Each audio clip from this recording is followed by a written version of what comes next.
trabajo se muestra información recaudada por estudiantes de la Universidad César Vallejo, sede Chimbote, de los cuales conforman Navarro Barrantes Fátima, Cipirán Ignacio Yan, Simón Gamboa Vanessa, Tolentino Burgos Jordan, Torres Flores María Fernanda, Trancas Amame Ronaldo, Valerio Rosales Sebastián, Velázquez Ordóñez Gueina, Sotelo Paredes Robin, pertenecientes al curso Cátedra Vallejo, equipo 5, sección C2, asesorados por la docente, doctora Yadira Julia Jiménez Jauregui. A continuación se proyectará el audiocuento Trilce.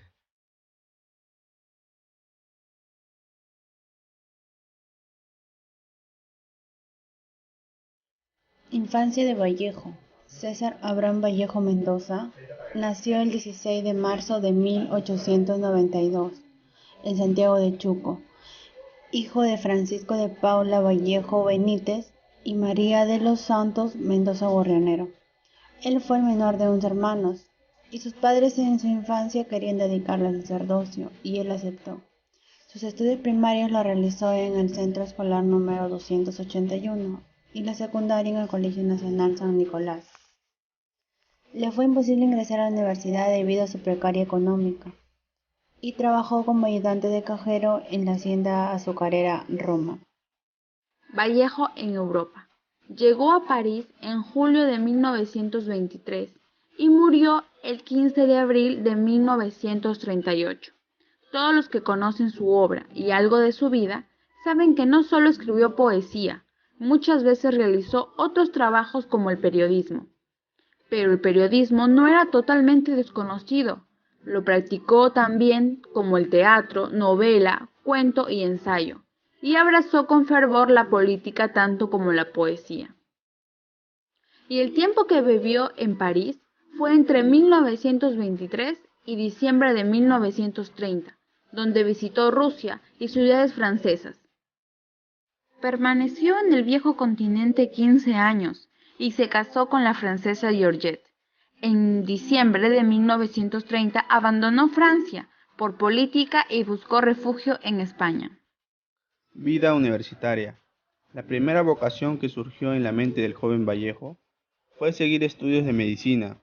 Se quedó en la capital, lo cual determinó que se quedaría en Santiago de Chuco, dedicado a ayudar a su padre en las actividades de defensor de pleitos.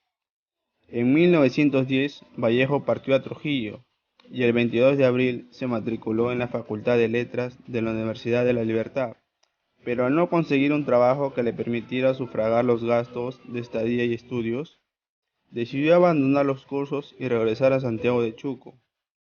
Viajó a Lima y se matriculó el 22 de abril de 1910 en el primer año de la Facultad de Ciencias de la Universidad de San Marcos.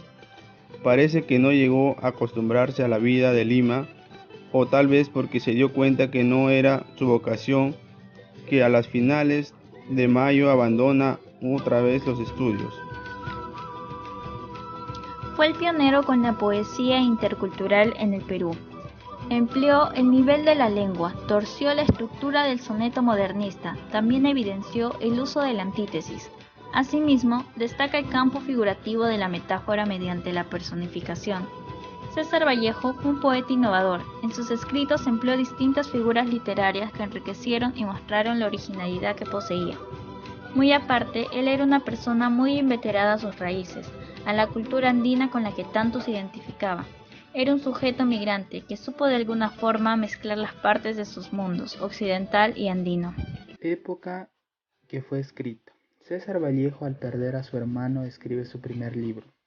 La murmuración abunda, en referente análisis acerca de las influencias de muchas pérdidas en la vida y en obra de Vallejo nos hace resaltar y relevar los mayores comentarios. Cuando su madre murió el 8 de agosto de 1918, César Vallejo se encontró devastado en Lima y aún no había escrito algún libro. En la cárcel de Trujillo él pudo darse cuenta de todo lo malo que estaba pasando y entró en una narración. Narró todos sus hechos y explicó sus grandes efectos de la sociedad sobre su vida en una entrevista en Europa y dijo: el momento más grande de mi vida fue mi celda en una prisión en una cárcel del Perú. Cuando se empieza a redactar Trilce, los más importantes poemas salieron de la prisión de Trujillo, creando una forma de ver las cosas, entender en qué época estamos viviendo, uno mismo, donde un inocente cae tras las rejas, solo teniendo su acusación de haber publicado Los Heraldos Negros.